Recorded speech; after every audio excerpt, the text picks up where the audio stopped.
Hi friends, കൃഷിയെ സ്നേഹിക്കുന്ന എല്ലാവരെയും റുക്കിയാസ് വേൾഡിലേക്ക് സ്വാഗതം. ഞാൻ ഇന്ന് ഒരു മാജിക് വളം ഉണ്ടാക്കാൻ പോവുക. അത് എൻ്റെ പച്ചക്കറിക്കൊക്കെ ആ വളം ഇട്ട് കൊടുത്താൽ നോക്കി കിട്ടുമെന്ന്. അപ്പം ആ വളം നിങ്ങൾക്ക് ഈസി ആയിട്ട് ഉണ്ടാക്കാം. ഞാൻ കാണിച്ചു തരാം ഉണ്ടാക്കുന്നത്. ഞാൻ ചപ്പെല്ലാം അടിച്ച് കൂട്ടി വാരുക. എന്തിനാന്ന് അറിയോ? ഒരു മാജിക്ക് വളം ഉണ്ടാക്കുക. ചപ്പിനോട് ഇങ്ങനത്തെ ഉണങ്ങിയത് കിട്ടണം. ഒരു തേക്ക് മതി. എന്താ അതിൽ കൂടെ നടക്കാനാവുന്നില്ല ചപ്പുകൊണ്ട്. എനിക്കിതിലൊക്കെ നനക്കാനൊക്കെ വരണേ. അപ്പം ഞാൻ ഇതെടുത്ത് ചാക്കിലാക്കിയിട്ട് ഇതുകൊണ്ട് ഞാനൊരു വളം ഉണ്ടാക്കി കാണിച്ചു തരാം.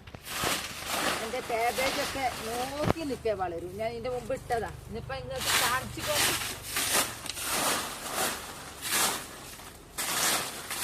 ഒരടിച്ചു വാരിയാൽ ഈ പരിസരം മൊത്തം വൃത്തിയാവും. നമുക്ക് നനക്കതാ ഏലം കണ്ടി ഇതൊക്കെ നനക്കണം. എനിക്ക് ദിവസേന നനക്കാൻ വരണമെങ്കിൽ ഇതൊക്കെ മാറണം. ഇത് നമുക്ക് വളാക്കി എടുക്കുകയും ചെയ്യാം. ഞാൻ ചാക്കിലേക്ക് എടുത്തിട്ടെ. ഞാൻ എന്താ ചെയ്യുന്നതെന്നുള്ളത് ഞങ്ങളെ കാണിച്ചു തരാം.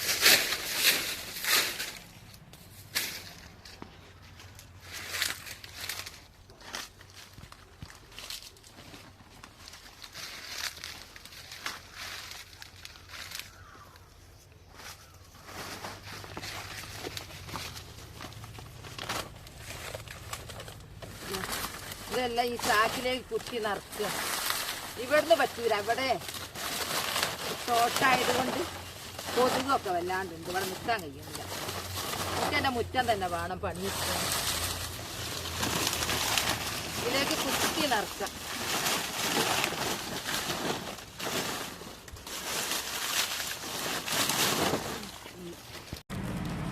ഇതാ ഞാൻ തോട്ടത്തിൽ നിന്ന് വാരിക്കൊണ്ടുവന്ന് ചാക്കിൽ നിറച്ചതാണ്. ഈ ചാക്ക് സിമെന്റ് ചാക്കാണ്. അത് സിമെന്റ് പണി എടുക്കുന്നവർക്ക് ഇഷ്ടം പോലെ ചാക്ക് ഉണ്ടാവും. അവർ കളയാൻ ബുദ്ധിമുട്ടായി എടുക്കും. ഞാൻ അവിടുന്ന് കുറച്ച് എടുത്തു കൊണ്ടുവന്നാ. അപ്പൊ ഈ ചാക്കിൽ ഇങ്ങനെ ചപ്പ് ഫുള്ള് നിറച്ചില്ലേ. എന്നിട്ട് നമ്മൾ ചെയ്യേണ്ടത് നല്ലോണം അങ്ങ് അമർത്തുക. അമർത്തി കഴിഞ്ഞിട്ട് ഇതിങ്ങനെ വെച്ചിട്ട് എന്തെങ്കിലും കട്ടിൽ ഇങ്ങനെ അമർത്തി ഇതാ ഇങ്ങനെ ആക്കിയാൽ ഈ ചപ്പ് നല്ലോണം ഉണങ്ങിയതാണെങ്കിലുണ്ടല്ലോ പൊടി പോലെ ആവും. ഇതങ്ങനെ ഇങ്ങനെ കുത്തി കുത്തി കുത്തി കൊടുക്കുക. ഇത് തുണിയിലാണ് ചിലരൊക്കെ ചെയ്യുന്നത്. ഞാൻ ചാക്ക് എടുത്താൽ ചാക്ക് ഇഷ്ടം പോലെ ഉണ്ടല്ലോ.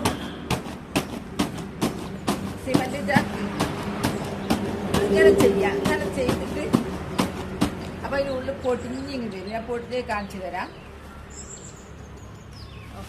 നല്ലോണം പൊടിയും. ഇത് നല്ല ഉണങ്ങിയതാണെങ്കിൽ പെട്ടെന്ന് പൊടിയും. ഒരു തണുപ്പ് കാലാവസ്ഥയായിട്ട് ഏറ്റവും നല്ല വളം ഇത്. കരിയില പൊടിച്ചെടുക്കില്ല. സിമെന്റ് ചാക്കായത് കൊണ്ട് എങ്ങനെയും കുത്താൻ പേടിക്കണ്ട. ഇത് തുണിയിലാക്കുന്ന ഒന്നും കൂടി നല്ലതെന്ന് തോന്നുന്നു. ഞാൻ തുണിയിലാണ് ആക്കല്. നോക്കട്ടെ പൊടിഞ്ഞത് കാണിച്ചു തരാം. കുറച്ചധികം കുത്തിയിട്ടുണ്ട്.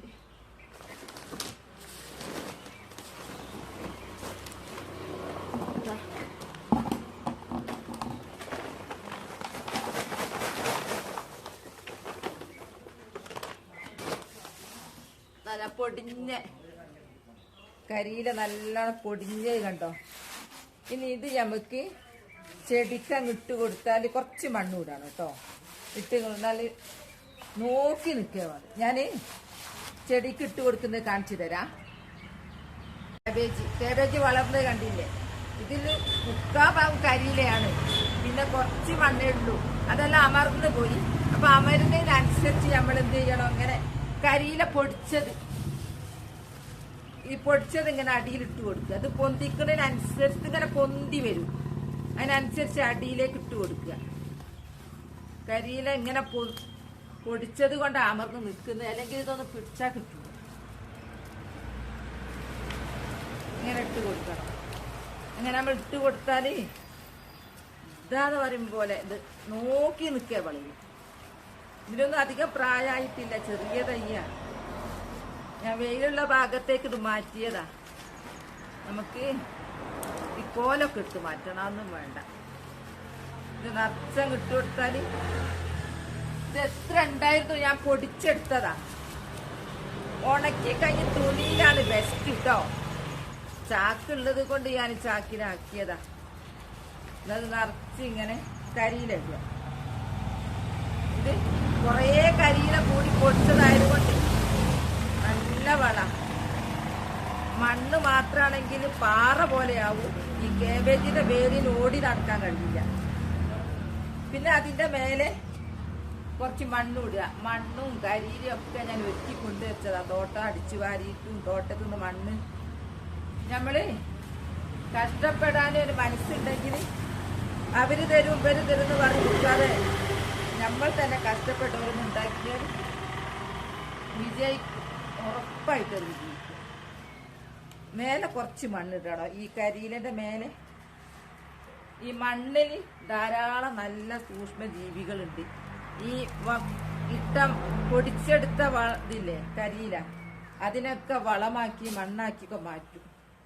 അങ്ങനെ ആവുമ്പോ മണ്ണ് ഉറപ്പുണ്ടാവില്ല. വേരുകൾ ഓടി നടക്കും. വേരാണല്ലോ ജലവും ലവണങ്ങളൊക്കെ വലിച്ചെടുക്കുന്നത്. ഇനി ഞാൻ അടുത്ത ആഴ്ച ഇത് ഞാൻ കാണിച്ചു തരാം. ഇത് വളർന്നത് കണ്ടില്ലേ, ഇപ്പൊ തന്നെ കണ്ടില്ലേ. ഇനി അടുത്ത ആഴ്ച ഞാൻ കാണിച്ചു തരാം. ഇതായിട്ടൊന്നുമില്ല, ഇത് കുഞ്ഞു തൈ തന്നെയാ. അത് നടുന്നൊക്കെ ഞാൻ കാണിച്ചിരുന്നു, എന്റെ ചാനലിലുണ്ട്. ഒന്ന് കഴിഞ്ഞു, ഇനി വേറെ. അങ്ങനെ ഞാൻ ഈ 5 എണ്ണത്തിൻ്റെ ഇങ്ങനെ ചെയ്യുന്നത്. പൊടിച്ചത് ഇത് ഇടുക, പിന്നെ മണ്ണിടുക, പിന്നെ നനയ്ക്കുക. നനയും ഒക്കെ നിർബന്ധം കേട്ടോ. ഇങ്ങനെ ഒക്കെ തന്നെ ആണെങ്കിലും കാബേജ് വളരണമെങ്കിൽ സൂര്യപ്രകാശം നന്നായിട്ട് വേണം. ചോലത്തൊന്നും ഇതുണ്ടാവൂല. നമ്മളിങ്ങനെ കുറേ നട്ടത് ഏതെങ്കിലും ഒരു ചെടി തണലത്തായിപ്പോയാൽ വളർച്ചയുടെ വ്യത്യാസം നിങ്ങൾക്ക് കാണാൻ കഴിയും. ഞാൻ പിന്നെ അത് പിരിച്ച് വെയിലത്ത് കൊണ്ടുപോയി വെക്കല. എൻ്റെ ചാനൽ കാണുന്ന പ്രിയപ്പെട്ടവർ സബ്സ്ക്രൈബ് ചെയ്യാതെ കാണുന്നതെങ്കിൽ ഒന്ന് സബ്സ്ക്രൈബ് ചെയ്ത് എന്നെ സപ്പോർട്ട് ചെയ്യണേ. ഇഷ്ടം പോലെ പൂക്കളും പച്ചക്കറികളും വിളവെടുപ്പും ഒക്കെ ഞാൻ കാണിച്ചു തരാം. എൻ്റെ ചാനലിൽ ദിവസേന ഓരോന്ന് ഞാൻ ഇടുന്നുണ്ട്. നമ്മൾ കുറച്ച് കഷ്ടപ്പെടണം, എന്നാലേ എല്ലാം ഉണ്ടാവും. വെറുതെ ഇരുന്നാൽ ഒന്നും നടക്കൂല. എന്നോട് എല്ലാവരും പറയൂ സോഫയിൽ ഇരുന്ന് TV കണ്ടിരുന്നൂടെ. പക്ഷെ കടയിൽ പോയാൽ എത്ര പെട്ടെന്ന് 10 രൂപക്ക് കാബേജ് കിട്ടും. അവരറിയുന്നുണ്ടോ നമ്മൾ കാബേജ് വാങ്ങുന്നതിനൊപ്പം നമ്മൾ രോഗാണുവിനും കൂടെ വാങ്ങുന്നതെന്നുള്ളത്? കുറെയൊക്കെ നമ്മൾ ശ്രദ്ധിക്കുക. പിന്നെ രോഗം തരുന്നത് പഠിച്ചവനാണ്, അത് നമുക്ക് പറഞ്ഞിട്ടാണ്. അപ്പൊ കുറച്ച് മണ്ണും ചപ്പും ഇട്ട് നനച്ചട വെച്ചാൽ നമ്മൾ നോക്കി നിൽക്കുക, ഇത് വളരും. കണ്ടില്ലേ എൻ്റെ കാബേജ്? ഇതെല്ലാം ഞാൻ കൂടുതൽ കരിയില് കുറച്ച് മണ്ണിട്ടുണ്ടാക്കിയതാ. ഇപ്പം കണ്ട ഉഷാറ്. ഇപ്പൊ രണ്ടാമത് ഞാൻ മാജിക് വളം ചെയ്തു. ഇപ്പൊ മാജിക് വളം എന്ന് പറഞ്ഞാൽ കരിയിലെല്ലാം പൊടിച്ചിട്ടു. ആ പൊടിച്ചിട്ട് അതിന്റെ മേലെ മണ്ണിട്ട് നനച്ചാല് നോക്കി നിൽക്കുക, ഇത് വളരും. എന്നോട് ഇവിടെ അടുത്തുള്ള ഒരാൾ പറഞ്ഞ് എന്റെ വീഡിയോ കണ്ടിട്ട് അവര് കരിയിലിട്ടുണ്ടാക്കി തക്കാളി. ഞാൻ പോയി നോക്കുമ്പോൾ ഉഷാറുണ്ടായിട്ടുണ്ട്. നല്ല വെയിലത്തുമാണത്, അടിപൊളിയായിന്. അപ്പൊ ഞാൻ ഇത് അടുത്ത് തന്നെ ഞങ്ങൾക്ക് അടുത്ത ആഴ്ച ഇത് കാണിക്കുക, അതിന്റെ വളർച്ച. ഇതൊക്കെ ഇപ്പൊ കുഞ്ഞി തൈകളാ. അന്നേരം എന്റെ വീഡിയോ ഇത്രയേ ഉള്ളൂ. നാളെ നല്ലൊരു വീഡിയോ ആയിട്ട് വരാം. വീഡിയോ ഇഷ്ടപ്പെട്ട ലൈക്ക് സപ്പോർട്ട് ചെയ്യണേ. Bye bye.